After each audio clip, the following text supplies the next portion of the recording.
नमस्कार साथियों।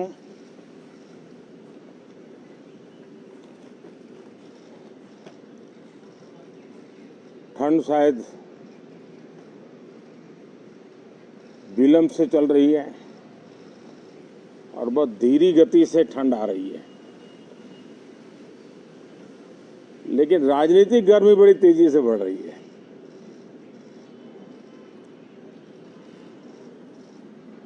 कल ही 4 राज्यों के चुनाव नतीजे आए हैं। बहुत ही उत्साहवर्धक परिणाम है। ये उनके लिए उत्साहवर्धक है जो देश के सामान्य मानवी के कल्याण के लिए कमिटेड है, जो देश के उज्जवल भविष्य के लिए समर्पित है,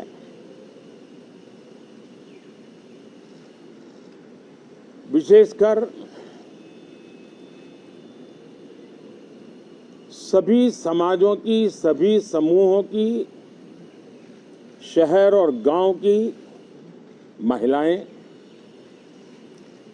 सभी समाज के, सभी समूह के, गांव और शहर के युवा, हर समुदाय के, समाज के किसान और मेरे देश के गरीब, ये 4 ऐसी महत्वपूर्ण जातियां हैं जिनका एम्पावरमेंट, उनके भविष्य को सुनिश्चित करने वाली ठोस योजनाएं और लास्ट माइल डिलीवरी,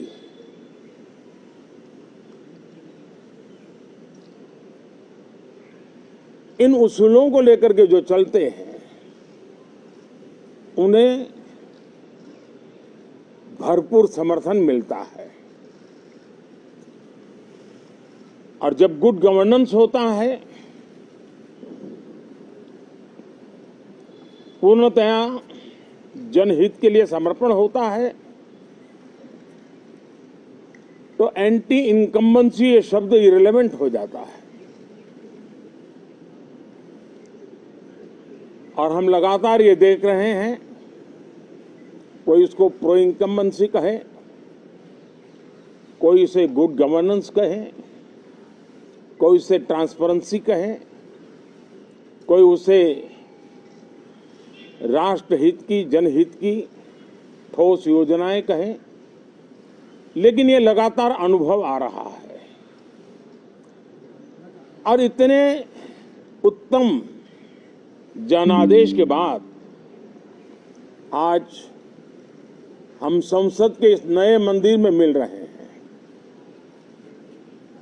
इस संसद भवन के नए परिसर का उद्घाटन हुआ, तब तो एक छोटा सा सत्र था, ऐतिहासिक निर्णय हुआ था, लेकिन इस बार लंबे समय तक इस सदन में कार्य करने का अवसर मिलेगा।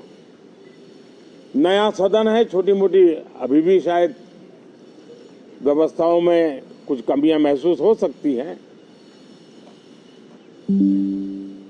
जब लगातार काम चलेगा, सांसदों और विजिटर्स को भी, मीडिया के लोगों को भी ध्यान में आएगा कि इसको जरा अगर ठीक कर लिया जाए तो अच्छा होगा। और मुझे विश्वास है कि आदरणीय उपराष्ट्रपति जी और आदरणीय स्पीकर महोदय के नेतृत्व में उन चीज़ों की तरफ पूरी तरह निगरानी है। और आपसे भी मैं कहूँगा, कोई चीज़ ऐसी छोटी मोटी आपके ध्यान में आए तो ज़रूर आप ध्यान आकर्षित करना, क्योंकि ये चीज़ें जब बनती हैं तो आवश्यकता के अनुसार बदलाव की भी ज़रूरत होती है।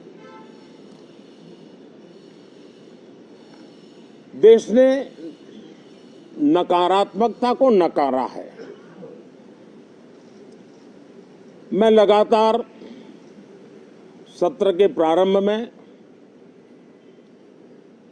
विपक्ष के साथियों के साथ हमारा विचार विमर्श होता है, हमारी मेन टीम उनसे चर्चा करती है।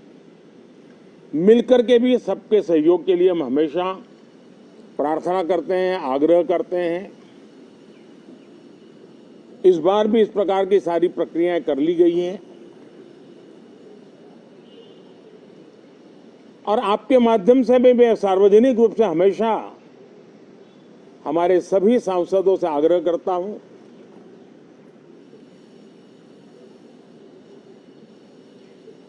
लोकतंत्र का ये मंदिर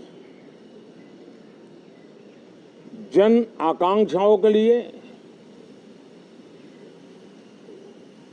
विकसित भारत की नींव को अधिक मजबूत बनाने के लिए बहुत महत्वपूर्ण मंच है। मैं सभी माननीय सांसदों से आग्रह कर रहा हूं कि वो ज्यादा से ज्यादा तैयारी करके आएं, सदन में जो भी बिल रखे जाए उस पर गहन चर्चा हो,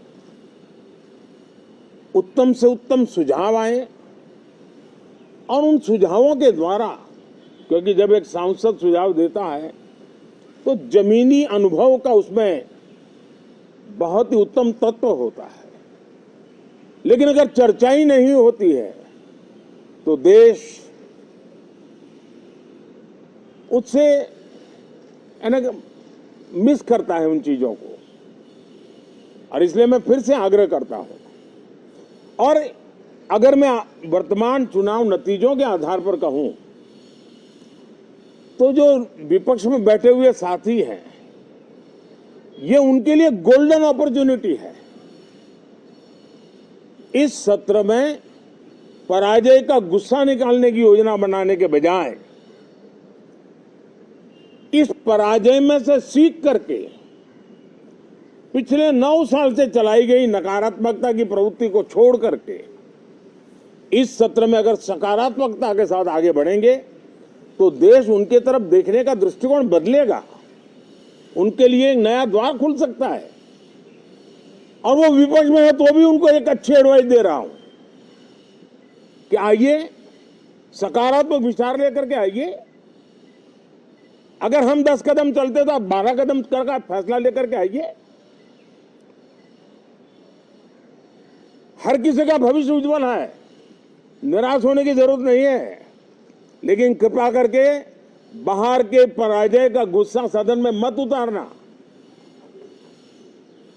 हताशा, निराशा होगी, आपके साथियों को आपका दम दिखाने के लिए कुछ न कुछ करना भी पड़ेगा, लेकिन कम से कम लोकतंत्र के इस मंदिर को वो मंच मत बनाइए। और अभी भी मैं कहता हूं, मैं मेरे लंबे अनुभव के आधार पर कहता हूं कि थोड़ा सा अपना रुख बदलिए, विरोध के लिए विरोध का तरीका छोड़िए, देश हित में सकारात्मक चीजों का साथ दीजिए, अच्छी उसमें जो कमियां हो उसकी डिबेट कीजिए। आप देखिए देश के मन में आज जो ऐसी कुछ बातों पर नफरत पैदा हो रही है, हो सकता है वो मोहब्बत में बदल जाए, तो मौका है, ये मौका जाने मत दीजिए। और इसलिए हर बार मैं करबद्ध प्रार्थना करता रहा हूं कि सदन में सहयोग दीजिए। आज मैं राजनीतिक दृष्टिकोण से भी कहना चाहता हूं कि आपका भी भला इसमें है कि आप देश को सकारात्मकता का संदेश दें, आपकी छवि नफरत की और नकारात्मकता की बने, वो लोकतंत्र के लिए अच्छा नहीं है। लोकतंत्र में विपक्ष भी इतना ही महत्वपूर्ण है, उतना ही मूल्यवान है और उतना ही सामर्थ्यवान भी होना चाहिए। और लोकतंत्र की भलाई के लिए मैं फिर से एक बार अपनी ये भावना को प्रकट करता हूं। 2047 अब देश विकसित होने के लक्ष्य में लंबा इंतजार करना नहीं चाहता। समाज के हर वर्ग में यह भाव पैदा हुआ है कि बस आगे बढ़ना है। इस भावना को हमारे सभी माननीय सांसद आदर करते हुए सदन को उस मजबूती से आगे बढ़ाएं, यही मेरी उनसे प्रार्थना है। आप सबको भी साथियों मेरी बहुत बहुत शुभकामनाएं हैं। बहुत बहुत धन्यवाद।